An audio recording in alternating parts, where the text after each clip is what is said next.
ready to go. Thank you all for coming. I very much appreciate it. Senator, thank you for joining us. I very much apologize. We did not anticipate quite this much interest. We are absolutely thrilled with the number of people here and the number of people that are outside trying to get in. But I just wanted to welcome everyone. I am Tom Conroy, State Representative from Wayland, and co-author with Senator Mike Barrett here on my right from Lexington of H 2532, which is an effort to, in essence, tax pollution. It's commonly referred to as a carbon tax, and it is our effort to address an increasingly crisis-level challenge that we face as citizens of the globe, quite frankly, and that is human-induced climate change. And I want to spend a couple of minutes talking about the impetus behind the bill. I don't want to get into the mechanics of it. We are going to have some Q&A about that. Senator Barrett is going to be talking a little bit as well about this issue and why it's so important to him. We are then going to be the beneficiaries of a wonderful briefing by some academics and consultants on this issue that have studied the potential economic impact of something quite similar to our bill on the Massachusetts economy. And we are thrilled that they have taken this step and done this analysis and are going to be sharing with all of us and the broader community this information to further the dialogue, the discussion, and the debate about climate change and about ways to address it, and specifically doing so through a carbon tax. This is an issue that is relatively new to Massachusetts in the sense that our bill is the first bill of its kind ever introduced. Indeed, there are not a lot of other legislative initiatives around the country at state legislatures that seek to do this. Prior to this year, there was no such effort going on, indeed, in the United States Congress. But there are a couple of bills that I believe have been introduced, one of them supported by Nancy Pelosi, that would address this issue through a carbon tax. And so this issue is getting a lot more interest. And it is winning the support of conservatives and liberals. Liberals, obviously, and I would consider myself one very much on this issue, who have long watched climate change and measured it and tried to analyze the human element that has led to its increase and the pace with which climate change is occurring in our world, and are quite concerned about it and want to address it and want to acknowledge it. But this issue is also getting increasing support from conservatives, economists who understand the value of shifting, perhaps, our tax system away from things like income and sales and other potentially regressive taxes towards something that is what many people are terming a win-win. A win for the environment, a win in terms of creating a stable revenue source that does not fluctuate quite as much as some of our other tax systems that are currently in place right now. A win potentially because it gives us an opportunity to reorient our taxes in a way that makes them more progressive, which is something that we do in our bill. And it's a win in terms of potentially incentivizing both consumers and businesses to doing the right thing, saving energy, making the United States of America more energy independent, or I should say less dependent on foreign oil and foreign fossil fuels. So many benefits are outlined by both the left and the right on this, which is to say that one of the reasons I'm so excited about so many people being here today is that we need to educate folks more about this. The bill that we introduced had a hearing in March.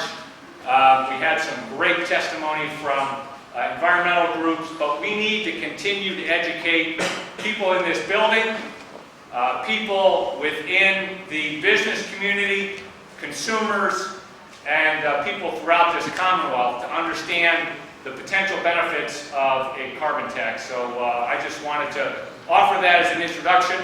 I would like to introduce my dear friend and colleague, Senator Mike Barrett, the co-author of this bill. He's going to make some comments, and again, we can address some of your questions at the Q&A session after we get the briefing. Mike, thank you. Thank you very much, Tom. I just want to acknowledge some of the folks who have joined us in this room. We're very pleased to have them here. I think Senator Rosenberg is here somewhere. He found a seat. We've got Representative Smizek. Very happy to have you, Frank. Representative Walsh.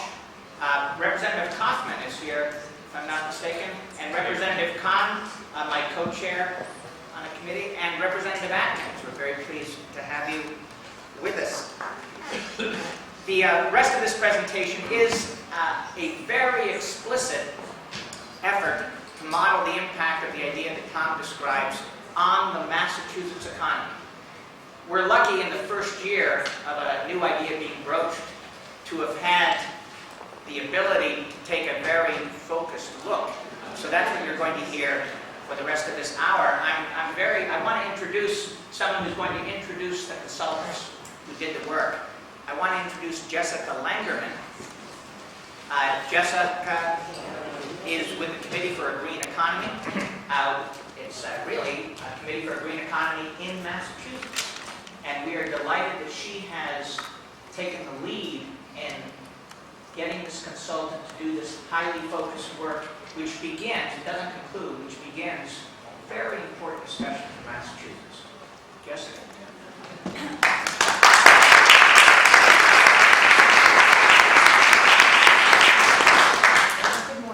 Senator Barrett and Representative Conroy. My name is Jessica Langerman, and I represent the Committee for a Green Economy, which I helped co-found last November with Dr. Gary Rosinski, who unfortunately couldn't join us this morning. The purpose of our committee is to help enact state legislation that will put an accurate price on carbon. We were born from the Citizens Climate Lobby, a grassroots organization pursuing a similar agenda on the federal level in Washington.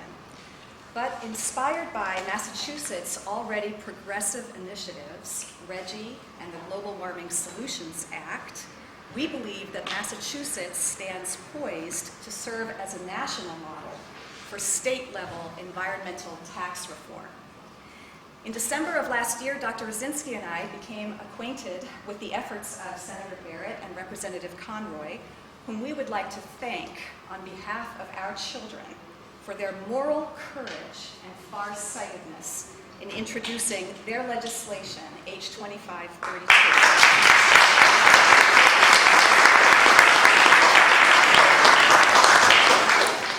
Around that time, we all realized that for us to achieve our goal, it would be necessary for us to have a study to determine whether or not a restructuring of the state tax code could achieve the following results. Number one, improve the state's GDP. Number two, increase jobs. And number three, decrease greenhouse gas emissions while protecting the unemployed and the more vulnerable low-income citizens of our Commonwealth.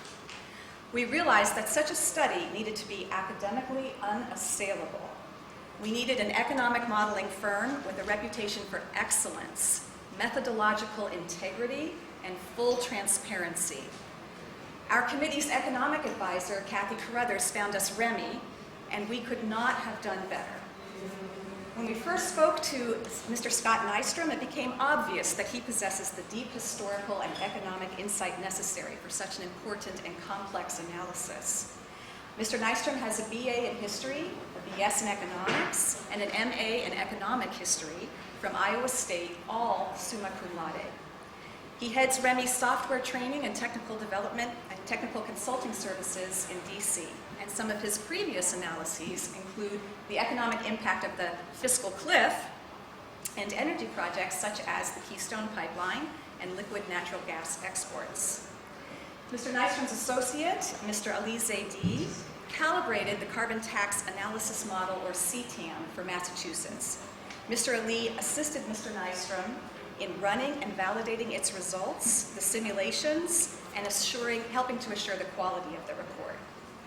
Mr. Nystrom and Mr. Zaidi handled our numerous questions and concerns with unfailing patience, graciousness, and good humor, and the Committee for a Green Economy would like to thank them for their exceptional hard work.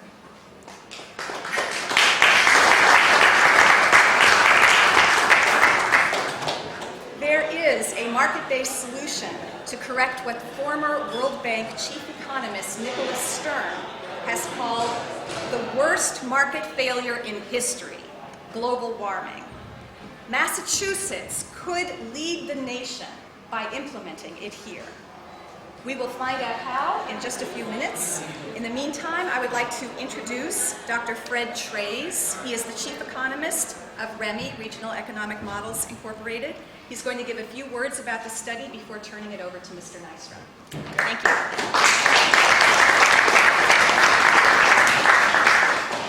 Thank you very much, Jessica. As Jessica was saying, Scott and Ali are responsible for the study and the questions concerning the methodology and the technical details are being presented and should be asked to Scott and Ali. I did want to say that we were brought into this analysis for the interest in having a nonpartisan firm look at the economic implications of the carbon tax.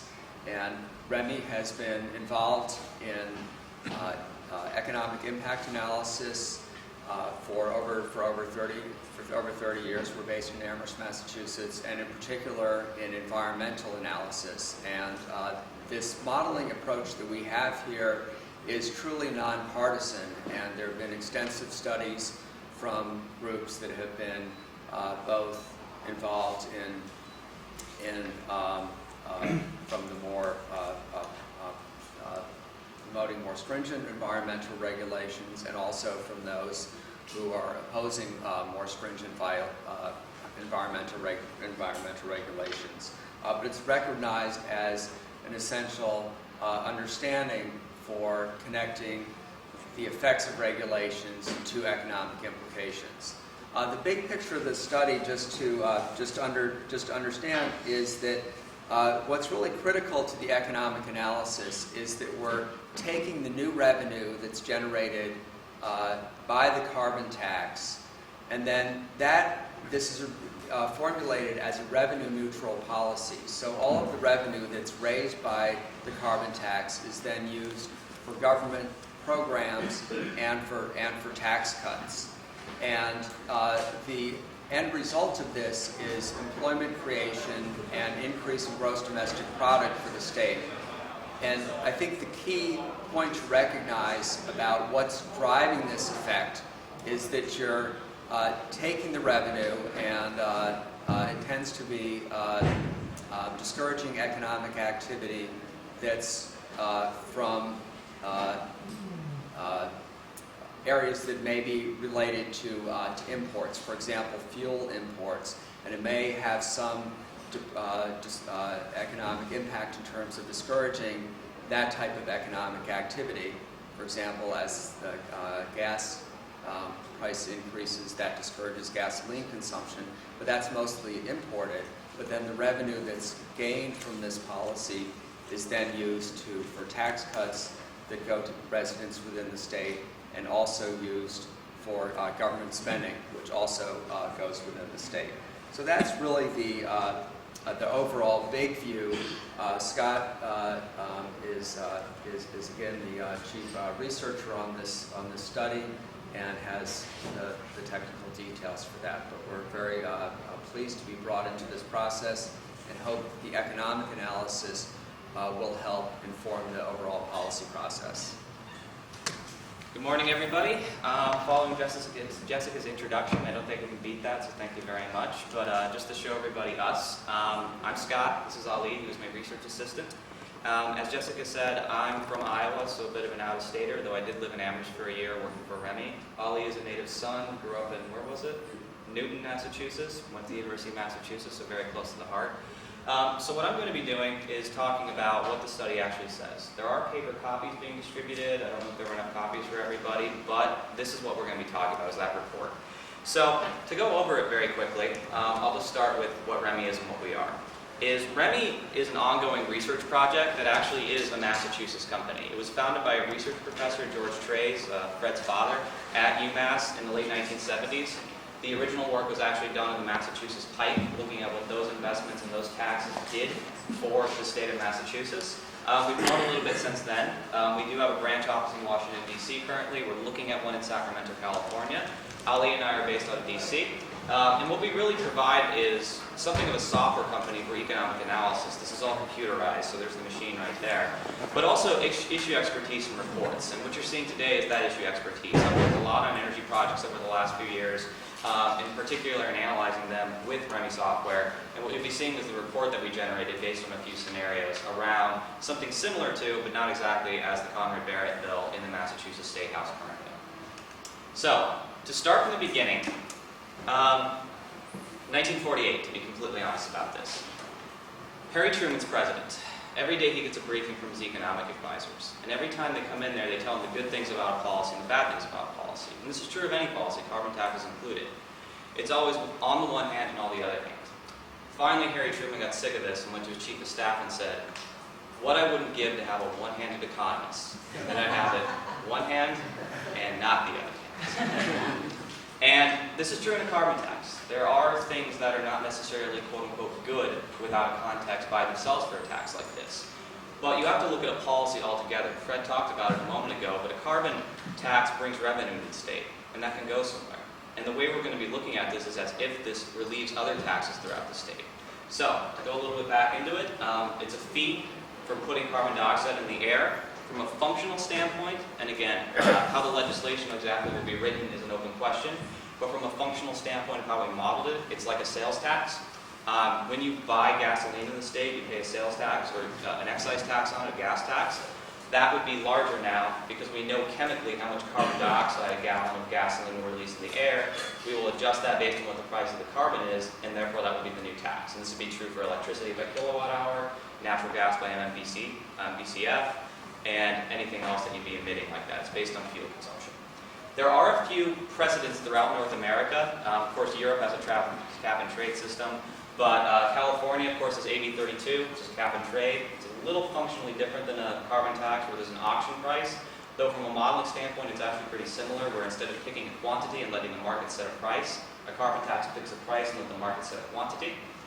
British Columbia, the Canadian province, actually has an active carbon tax, so Massachusetts wouldn't be the first subnational jurisdiction to do something like this, though it would be the first in the United States of America.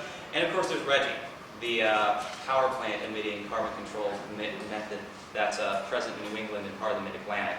I'll talk a little bit about what implications RGGI would have for the study in a minute, but that of course is one other precedent throughout the Northeast as well. So, what did we do? Really, this is a story of kind of using two different models incorporated with each other. One, on the right, is our model, our regional model, our economic model of GDP, of jobs, of growth, of population, what the economy looks like. And also a model called CTAM, or Carbon Tax Analysis Model, which is a model that takes economic data and fuel data and makes it into carbon emissions. And we use data from USDOD, BLS, BEA, and all these things to set these models up in the first place. The exact scenarios that we ran, and I'm also going to point out again, these are different levels than what's in Conrad-Barrett, but we're going to start at $5 a ton, $5 per metric ton of carbon dioxide. That will kick up $10 a year until it either hits 15, 30, or 45. Throughout the report, you're all going to be seeing a bunch of red, green, and blue lines. Those are those three different levels. We're looking at the sensitivity of the different scenarios. So it's not exactly what's in the legislative docket, but these are kind of some ideas of what the sensitivity of the state economy looks like to these things. We also looked at, of course, not only the economy, what this does to emissions. So there's two sides to this. We're looking at the two different models. So as Fred mentioned, what's really going to matter a lot in this is a carbon tax. It's a tax, and I know tax is kind of a dirty word amongst policymakers sometimes, but when you bring money in, you can do something with it. Every state, I think but Vermont, has a balanced budget amendment, and they do it every year anyways. So when that money comes in, it can go someplace. That can go to additional investments in state infrastructure, additional investments in education, or it can go towards revenue neutrality, a concept where you would reduce other taxes in order to bring the carbon tax up. You would cut some other tax somewhere else and have it balance out. We did a slight combination of that, where, kind of in keeping with the legislation, we took the first $100 million per year and split that 50-50 into a state research fund, kind of going towards research and kind of going towards infrastructure, which are the top two categories there. And then with the balance of it, so what's left over, which is some hundreds of millions or even billions of dollars in some cases, we put that halfway to reducing corporate income taxes and halfway to reducing personal taxes, be it the general sales tax and state income tax. And this is a deliberate choice on our part. I ran several different scenarios of this and looked at doing it all one way or all the other way, and some mixture of these different taxes and scenarios. And this one actually comes out the best in terms of roughly balancing the continued growth and competitiveness of the Massachusetts economy, protecting low-income earners, and keeping income taxes low so the returns to work remain high in the state. This isn't exact numbers, but it worked out very nicely where 50-50 actually was rather positive on all of these, or very close to positive on all of these. So it's a deliberate choice, as this is roughly what is the best policy design from what we can see in our model of the Massachusetts state economy. So when you see all the money coming in from the carbon tax, it's going to be following this flow chart, this schema about where it's going to be going. It just doesn't sit somewhere, it goes someplace, and this is where. Okay, Reggie. Reggie is not directly included in this, and I say that broadly in the sense that we're not really looking at what this does to other parts of New England or the Mid-Atlantic.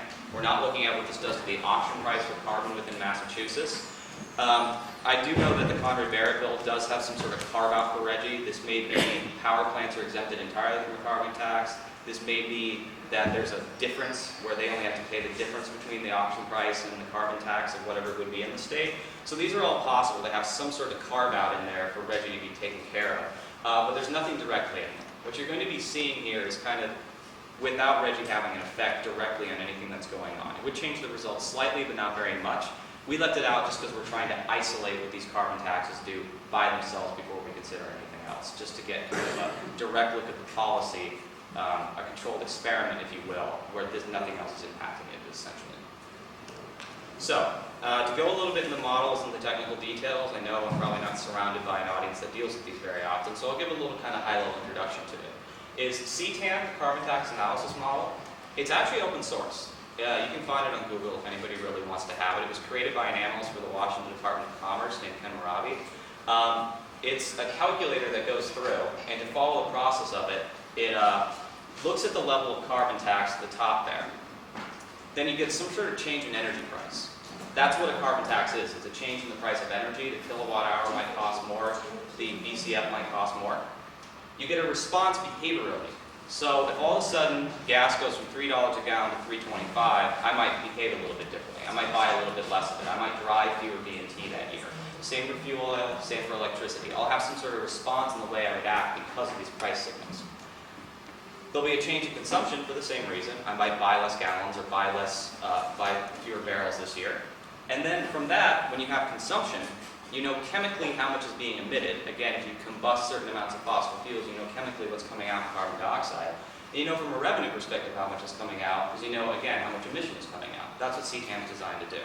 I'll note here, and this is not necessarily my advocacy, but this is part of the reason carbon taxes can be popular on both sides of the aisle, both politically and economically, because it is market-based. It is allowing consumers to make their own choices about how they're going to allocate their money and their behavior. By using a price signal as opposed to direct regulation to determine how exactly the economy is going to achieve a goal. So that's the process that we're following. And this model has been used a few other times in the United States. Washington State and Oregon are the most notable ones. And I actually know a researcher from the National Renewable Energies Laboratory is working on making a 50-state version of it. So it's been used nationally. Now, here's our model. PI Plus stands for Policy Insight. It is a desktop-based software tool. It's actually on that machine right there, so thank you, laptop, for helping me. What it is, it's a long-run multi-regional model of a state economy. It's a model of Massachusetts, and it behaves like Massachusetts. It knows Boston's here, it knows what industries are here, it knows how people behave up here. It's not built as a general national model. And what it's got inside of it are a couple different methodologies. Input-output, which is used for inter-industry transactions. It's used for multipliers. Equilibrium modeling, which is used for long-term changes, which is actually very important in this, because when you introduce changes to fuel prices, you'll get to changes in behavior. People will spend differently. And this happens slowly over time. You also get industry changing. They might adapt to being less energy intensive, or in some cases they might come here, or in other cases they might go someplace else. All these effects are present. Econometrics is how we use statistics to build the model, and then economic geography, which is how we put agglomeration effects in the model, which affects essentially productivity. Longwood Medical Cluster in Boston being a very good example of that, given that there's the infrastructure and the supply chain to have a very strong industry in the area.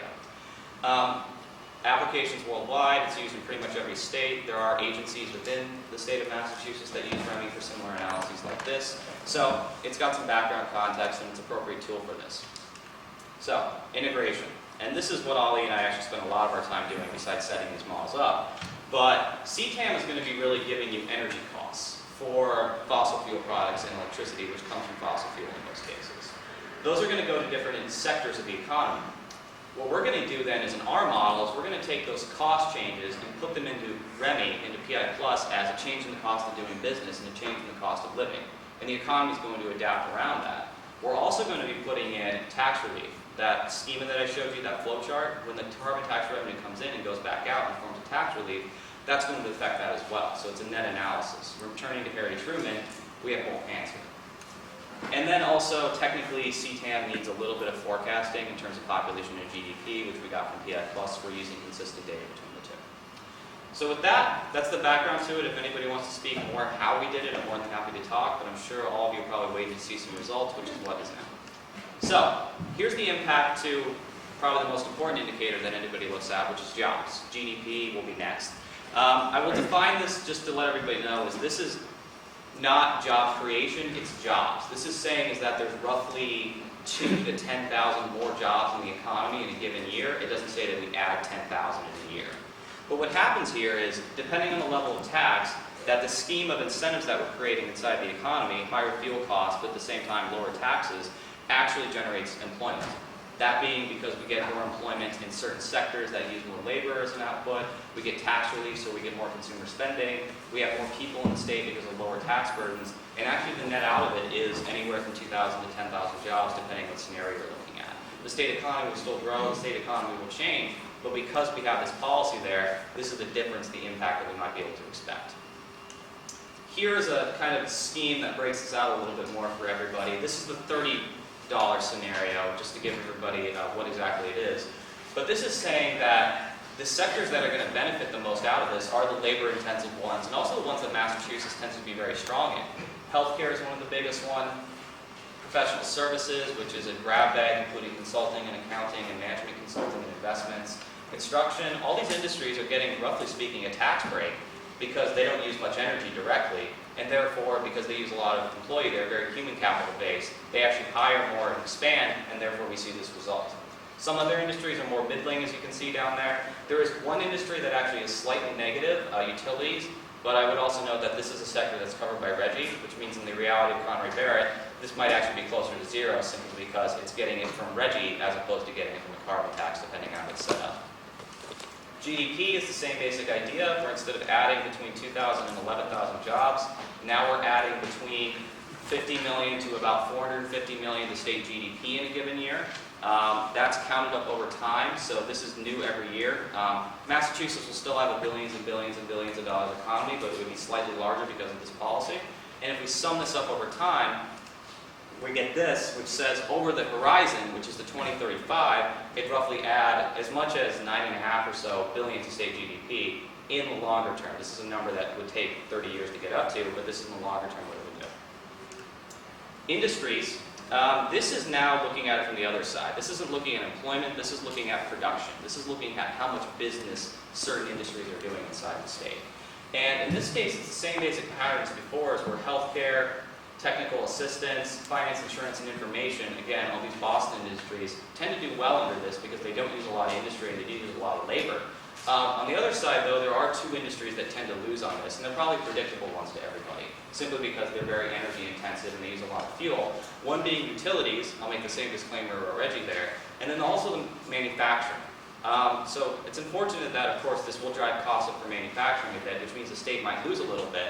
But contextually, this actually isn't that much, and I'll show you what I mean in a second here, where if we look at going kind of down one more level, looking at manufacturing one more tier down, is if we look at specific types of manufacturing, most of them are relatively unaffected by this. And actually, the biggest one in the state, which is computers and electronics, is positively affected by this. Again, it's another human capital industry.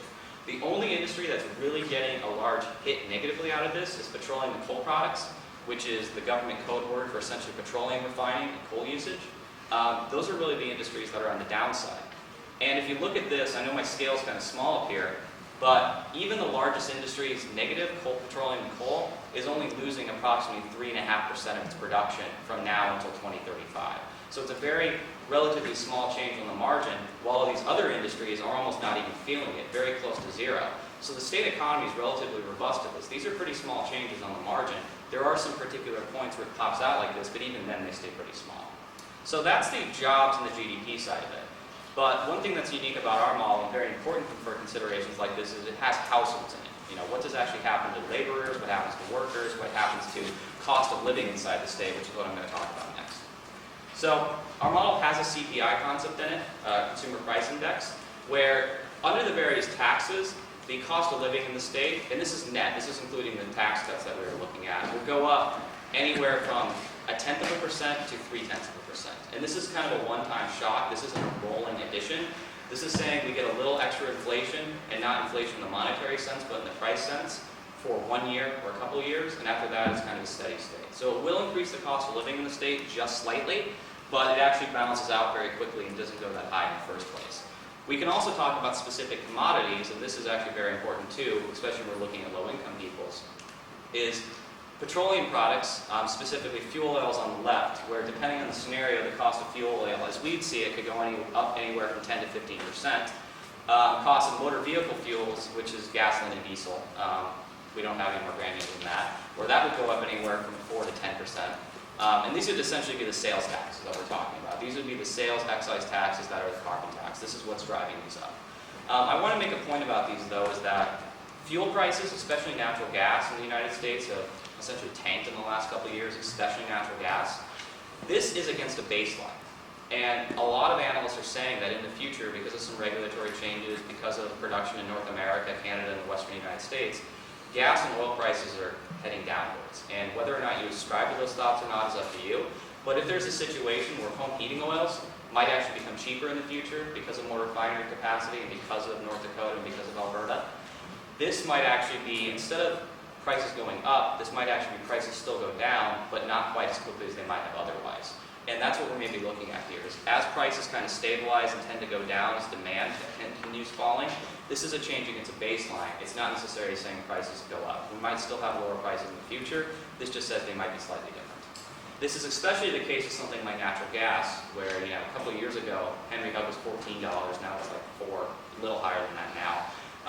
So this is the same basic concept, as natural gas prices will be a little bit higher, but they might still be lower in the future than they are now. And the same with electricity, which is only changing a couple % per kilowatt hour. So there are higher prices in the state, but they don't affect the CPI all that much when you count the net of revenue recycling, the tax cuts, especially in the sales tax for lower income peoples. And this might actually still be lower in the future. So the state does have to give up something here. Green energy isn't free, but it's still a net positive when we look at GDP and all those kind of things. The last point I'm going to make before kind of concluding is what this does to emissions. So this is from CTAM. And what it says here is the purple line at the top is what happens if we don't implement the carbon tax. That's our do-nothing scenario. That's our $0 scenario. That says the state's emitting about 75 million metric tons of carbon dioxide in a given year. And that's true. We looked at the EPA data. It matches up. Believe it or not, actually, the state is emitting less than it did in 1990. It's down from about 81 or 82 to about where it is right now. So the state's made some progress, and there's a couple reasons for that. Some is using more natural gas, which tends to be more carbon efficient. Some is just the weak economy. We haven't grown very quickly in the last 5 years, therefore we haven't demanded much fuel and grown this. So the state has made a lot of progress here, and we're below Kyoto levels. New Massachusetts is below its Kyoto level. But there's more to be made, as you can see here. The state can knock itself, instead of being about 90% of Kyoto levels, down to 75 or 80%, which is what we're seeing under these carbon taxes, where instead of adding 75 million a year, you could go down as far as adding maybe 66 or 67 a year, depending on the scenario that we're looking at. So to kind of wrap this up, when I did this and I looked at all these numbers and I tried to distill this down to a distinct point, is I kind of thought there's 4 elements to this. 4 things you need to look at. Is, does this help employment? Does this make jobs? Does this help the economy? Does this make GDP? Does this preserve the cost of living? Does this put an undue burden on the people of the state? And does this help the climate? Does this reduce carbon emissions? And by those 4 standards I've set up is, jobs it does well. It does create jobs. Certain sectors better than others, but it does create jobs. GDP, not quite as well, but still positive, depending on what scenario you're looking at. And by longer term, it is billions we're talking about. Prices, unfortunately, it's not even or negative, but it does actually only increase the CPI very slightly, some fraction of percent. In a given year, most people experience 2 to 3% inflation. We all deal with this, and that's some fraction of that we feel in a given year. And CO2, it does save some millions of tons over the horizon that we're talking about. It does knock the state down to a very low level relative to its 1990 emissions, and could continue to fall in the future as efficiencies start to gain and the state economy continues to change. So that's the study. If anybody has any questions, we're probably more than happy to take it right now. Thank you all for coming, and I guess we'll go to questions.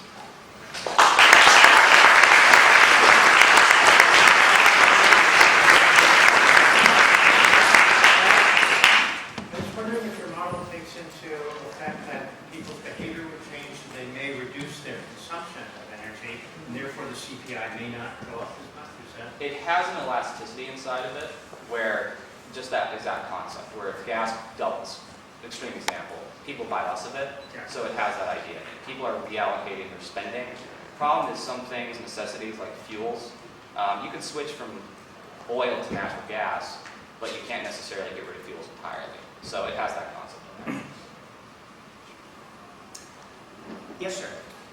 It's a related question. I notice your revenue projections actually stay very flat all the way through 2035, and I don't understand that, because if the carbon tax is working, it's reducing the amount of carbon that's being consumed, which means the revenue should go down. It does go down slightly, not very much though. The reason for it is, if you look at this here, is, and this is true for other CTAMs that we've seen, so we validated with Oregon and Washington, is most states and the way they're projected to emit in the future is relatively flat, as you can see there. So it does go down slightly. It's stable because we rack the tax up, it hits a line, and then it kind of flattens out there. Another reason that it continues going up is the state continues growing. So it just depends on what scenario you're talking about. Sir? Yeah, I have a question about the benefits case, especially the benefits with the first $100 million being invested in infrastructure, research, and businesses. I'm wondering if you model different scenarios for the amount of investment, whether 0 to 100 million to 200 million, and what different benefits that come out when you adjust that amount of investment. So if you invest 100 million, you got the results you see here. And I'm hoping you're going to say, here's the way we can most rapidly transition to a clean energy economy. Did you find it optimal for investment in making those investments that transition to a clean energy economy? Conroy Barrett invests $100 million, Yeah. and that accounts for its inclusion in the modeling exercise. I don't believe we ran other investment scenarios. We had to choose our spots and be somewhat economical in the number of variables we modeled. Unfortunately, you can ask models like these an infinite number of questions. Sure. And we had to be kind of discreet about what scenarios we wanted, so we picked 100 million given the pre-existing legislation and ran with that. Would it look different if you added more? Yes, but at the same time, if you add more to the infrastructure investment, you're reducing the tax cuts. We have to fight. And one of the reasons I asked the question is because the revenue neutrality question always comes up, and I just want to say, here's the benefit you get from the 100 million or the 200 million as it may be. I look forward to further work on that if you have the time. No? Yeah? I also had a question about the spending side. I also think it would be interesting to see more models of different ways of spending. There's sort of a technical question on the corporate tax cut. The way our state corporate tax works, most manufacturers who sell to the rest of the country are more or less exempt from the corporate tax, as are mutual fund companies. Right. Does the model sort of follow the details of our tax policy, or does it just assume across the board reduction in income? We in fact, Yeah, with our income tax is a lot somebody's selling into that. Right. The way it's set up, and I was familiar with the tax code there, is we only had one number for how much needs to go to the corporate income tax. And we had to figure out a way to spread it between 70 industries, and that's how many we have. I used that same basic spread. As I went and looked up, roughly speaking, how much does a manufacturer in mass sell to mass in that system that you're talking about there. So it's set up the way that the state actually appropriates it. Not explicitly, but the way it appropriates it implicitly. Yes, sir, in the blue. Yes, I was just wondering if you could tell us what the assumptions you use in the model. You're planning to send 50% of money to corporations, 50% to households. I was wondering if you could tell us what the assumptions in the model are for the emissions based on households versus corporations. Roughly speaking, it's not 50-50, but because households use a lot of motor gasoline, being kind of the biggest emission category in any given area, households do emit slightly more, and that might be a 60-40 split or something like that. So technically, it is a little disproportionate in that sense, but it worked out well as a 50-50 thing. So households are emitting a little bit more, but it's that just because of the motor gasoline issue. Yes, sir. Hi, Ed Wall from the Energy Committee for the Sierra Club in Massachusetts. Dealing with jobs and industry, if the increase in the carbon tax will cause companies to spend more for their energy, will that also, did you take into account the fact that that will enhance their ability or the incentive to go ahead and improve their energy efficiency and also obtain renewable energy, thereby creating more jobs as a secondary effect? That is what economists call technical substitution or technological substitution, and that's a very present issue in this. We do have fuel substitutions going on. People might switch from petroleum to natural gas because of that same issue. Relatively speaking, petroleum is going to be more expensive now. But the way CTAM's set up is it is intentionally a static model that makes no assumptions about that. Okay. So a lot of these results we're all looking at see kind of, relatively speaking, kind of flat lines after an initial adjustment period. If we had some technical substitution concepts in there, that would start looking different. But That would enhance the jobs then? Yes, Okay. but it's intentionally left out simply because it's not in the models that we have, Okay. and it's also complicating the analysis, and I think this is probably close enough as But it's a way manufacturers could save money and improve their bottom line by they doing might have, those. they might have initial higher upfront costs, but long term they might save money. And a question on environmental justice. If you give tax relief for the lower income segment of the tax-paying body in Massachusetts, do you expect that those people will then take that tax relief and immediately spend that in the economy as opposed to providing tax relief for higher income people? Generally, yes. Low income people spend more of their total income, and it goes to retail and housing and those kind of sectors. So that's the best place to put tax relief is the lower income for the economy then? Not necessarily best, because you're only thinking of the consumption side there. Consumption isn't everything. You also have to worry about costs and incentives. But from a purely demand and spending side, yes, John. Okay, so we get more cash and Yeah. that's the way we philosophy. Fine, good philosophy, thank you. Mike Farrader from 350 Massachusetts. Given your formula, Scott, what's the highest starting level that you suggest Massachusetts uses? There's been a lot of studies. Some say $5.15, some say $20. Other people have said $25 to start. What would be the best start that would be acceptable to the economy here in Massachusetts? I generally think, and this is what's been done in other places, AB 32 has been auctioning carbon at like 6. It might be different now, but it was at one point. British Columbia, the only kind of precedent we have in North America, started at 5 Canadian, roughly 5 American, and ratcheted up to 35. And they've had success with it.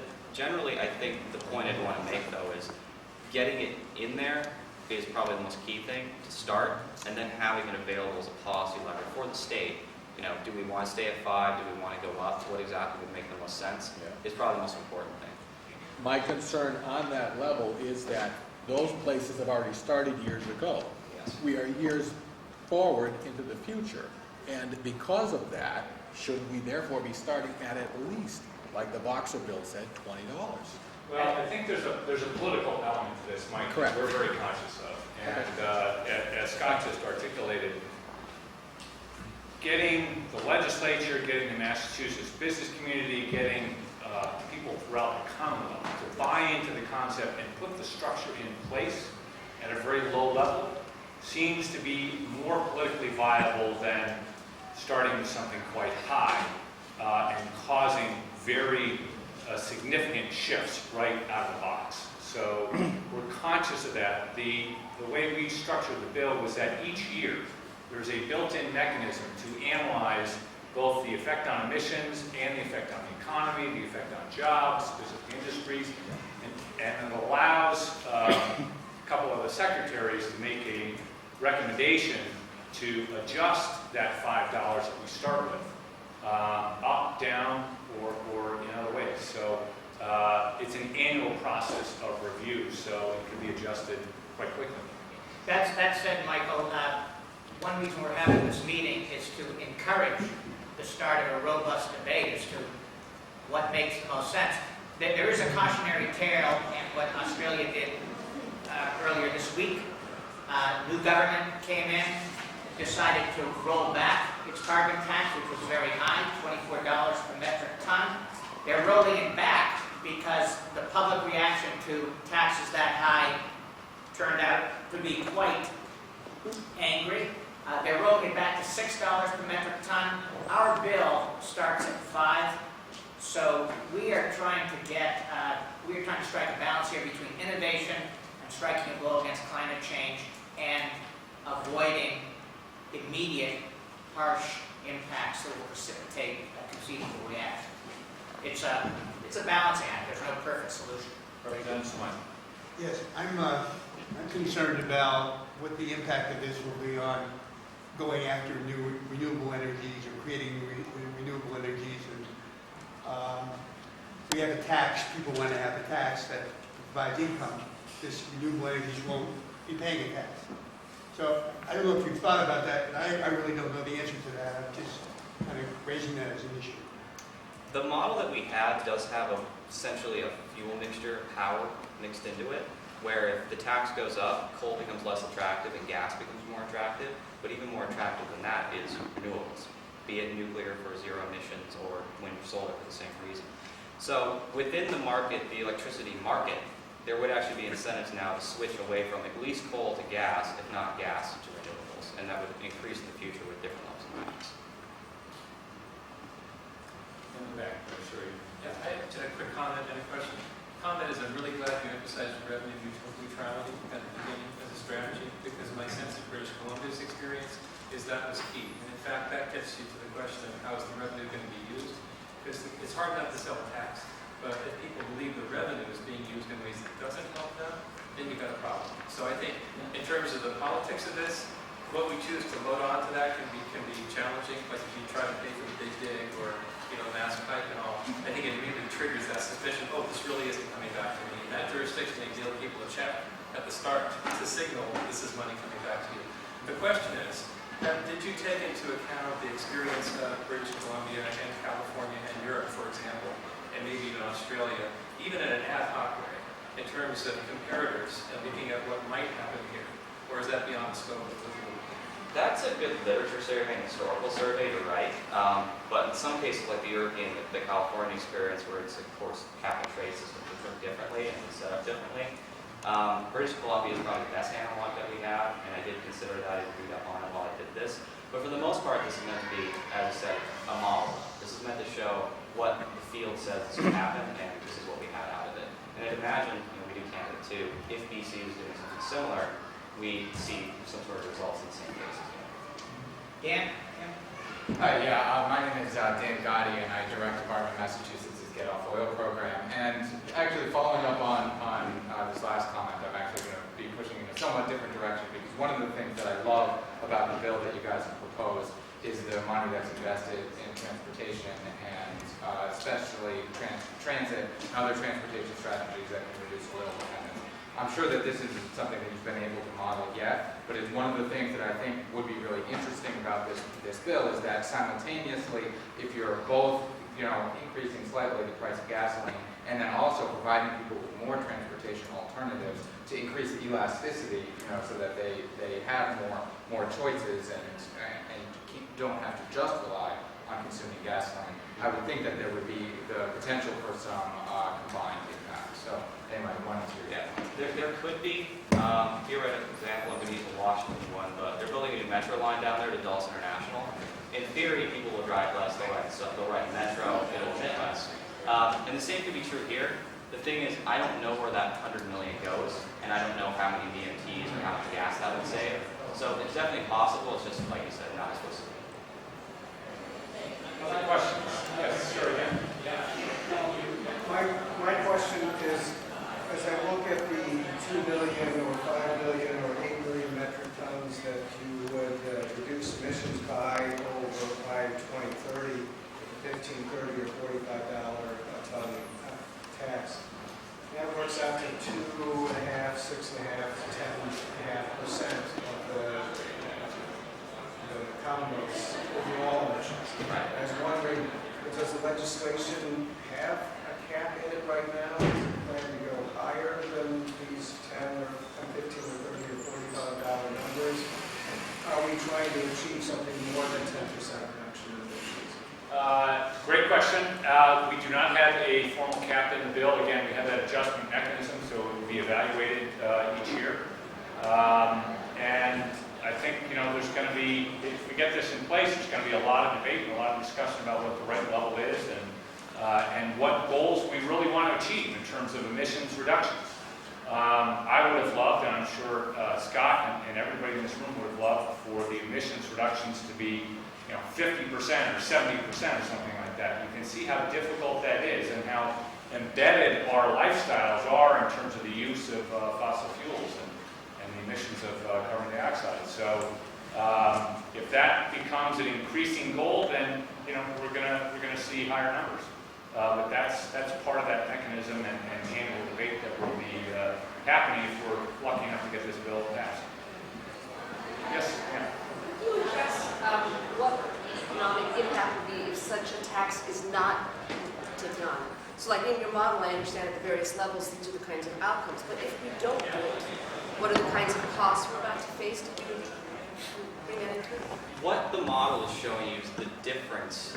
There's a quote-unquote baseline, there's a continually growing economy and population and all that in the state, which is already there, and it continues to happen in the future. What we're showing you is a slight adjustment against that because of the carbon tax. That now we have a few more jobs or a bit more GDP and all those things. Again, I'm not a climate scientist or an engineer or anything like that. I can't necessarily tell you what a foot of seat with water rides in Boston would do. Again, I don't know, and I'm not qualified to make a statement that even correlates the two with each other for that matter. But as a modeling exercise, this is what I can show you, is what it does to the economy, what it does to CO2. I can't tell you what climate might do to the economy otherwise. On your yearly look at the effects, it sounds like you're looking at the level of income. Could you also, similar to how we do tax classification hearings every year on assessors, where the spending will go in terms of corporate, individual? You've got it split 4 ways. Could you do a classification and figure out how to split the spending each year as well? If I know anything about the legislatures, that a lot of legislatures would want to weigh in on how we're spending that money. So absolutely, I think that would be very much part of the discussion. Yes, sir. What are the implications of a federal carbon tax? Well, that would be great. I mean, that would make our life a lot easier. One of the criticisms, quite frankly, that we've received is, you're trying to change the environment just in the footprint of Massachusetts. How's that going to work, right? But this is quite clearly what we hope to be a model that gets adopted or proliferates throughout the United States, either on a state-by-state basis or, if we're fortunate enough, at the federal level. Yes, right behind. Yeah. With the Climate Action Liaison Coalition, and my question is about a second-order effect. As people shift consumption as they make different decisions, did you take into account that housing patterns and housing density might change, and that itself has additional impacts on the kind of transportation that's used and carbon emissions? Not explicitly. Unfortunately, that's requiring some concept of direct land use and parceling and road networks and things like that. That's all certainly possible if, for example, you were to say that housing prices were to change, people might move into suburban cores, they might move out. Our model does have a price of housing in it, but believe it or not, that price of housing is relatively unaffected by a carbon tax. The reason for it being is technically buying fuel to heat it is separate than buying a house. So you're right, maybe if you have less square footage, you'd have a different situation or more square footage. But relatively speaking, housing prices and therefore probably a lot of parceling and network effects aren't really present. They could be, but they're probably going to be pretty small on the margin compared to, the changes in the price, these sales taxes that we showed throughout here. Yes, ma'am. My question is on the low-income tax breaks. What does that look like exactly? You have a cap maybe for the household income figure. I know constituents are already calling in asking about how this is going to affect them, so I want to be able to give them some sort of answer on the benefits and.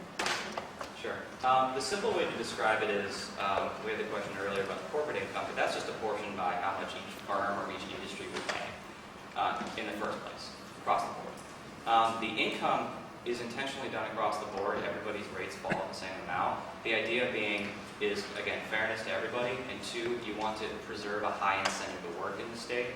So, and then sales tax, I couldn't calculate the rate because you have to calculate the amount in the first place. But the sales taxes essentially say instead of it being 6, whatever it is, depending on the category, now it might be 4, or it might be 5, something like that. So the general sales tax for everybody would fall. And in the bill, it's actually slightly differently. What we do is we double personal exemptions. So, and I can't remember the exact Sam Anderson who helped write the bill on my staff. There's other mechanisms basically to make what are now a whole panoply of taxes, obviously, on consumers, more progressive in a couple of different ways. So we don't align exactly the same way as the model does. Yes, sir. Yes, Rick Cutler, a member of the Climate Action Liaison Coalition. Did you look at any other metrics besides the GDP? Because the GDP to a lot of economists is considered an inaccurate measurement of growth. And also growth itself. At some point, growth has to stop because the Earth is a finite system. Did you consider at all how this bill would affect growth and possibly try and reach a sustainable economy that doesn't grow, but is positive in that sense? Well, we're only going to 2035, which isn't a foreseeable horizon through most of our lifetimes. So we're not going like 2100, 2200 out there. We're knowing what the world looks like it's always difficult, but it's even more difficult at that point. What we're looking at here, though, are differences against a base. Our base is growing slightly, but that could be a base of basically status quo. That could be a base of growth for maybe another generation or two before populations start declining and then declining thereafter for the same reason. It could be a number of different things. But at the same time, the economy does get more efficient over time.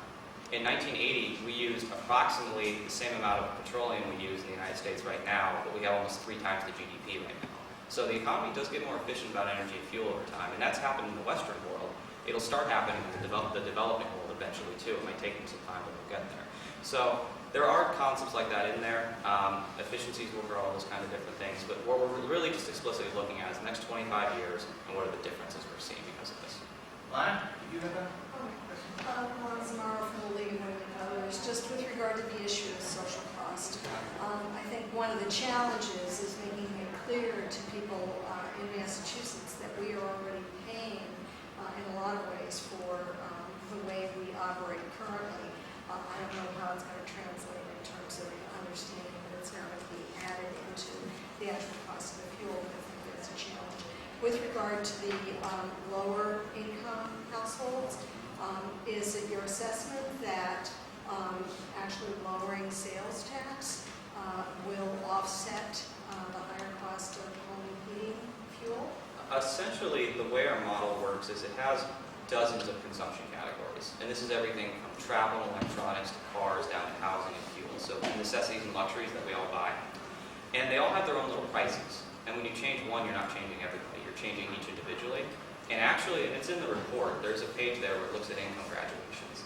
The CPI change for everybody looks approximately the same.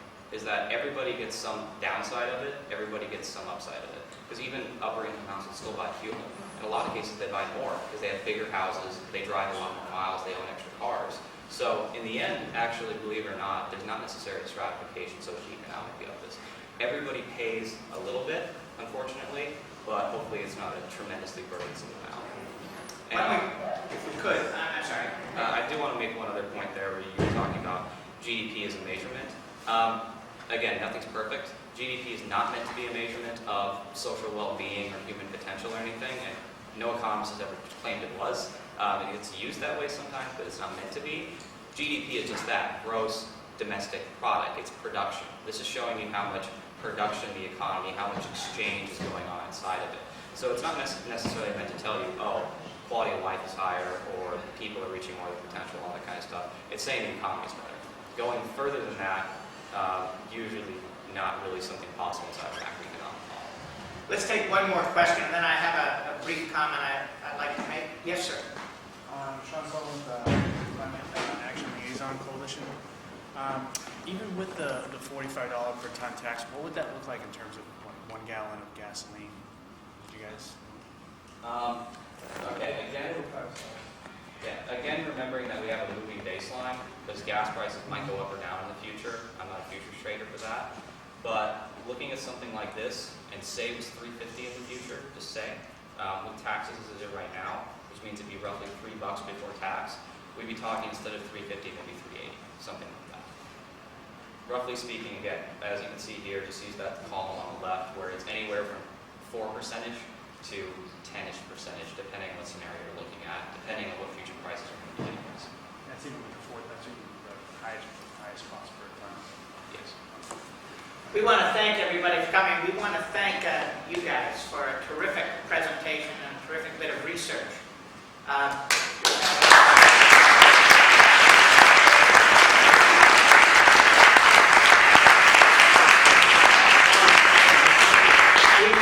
We may be creating the misimpression that the next step here involves action within this building. It really does not. The next step involves grassroots conversation, discussion, debate, organizing. Nothing will happen within the State House unless there's external pressure. The idea is too new to be contained within this particular setting, as beautiful as it is.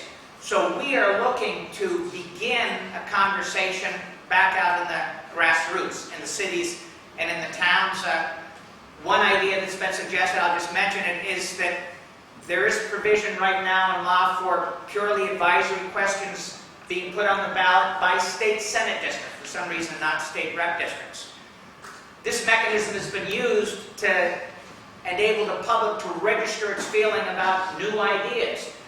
So one thing that some grassroots groups has proposed is that there be advisory questions on a state senate specific basis, selected areas around the state, depending on the organizing energy that can be tapped.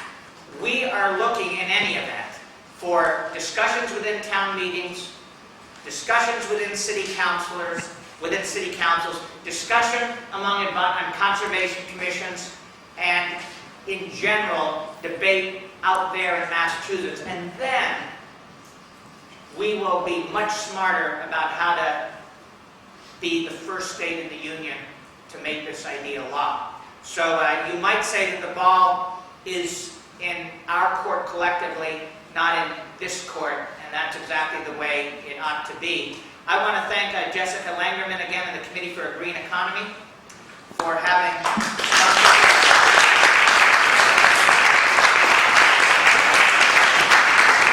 I want to thank all of you for coming. Thanks for being a part of a work in progress in every sense. Thanks for coming.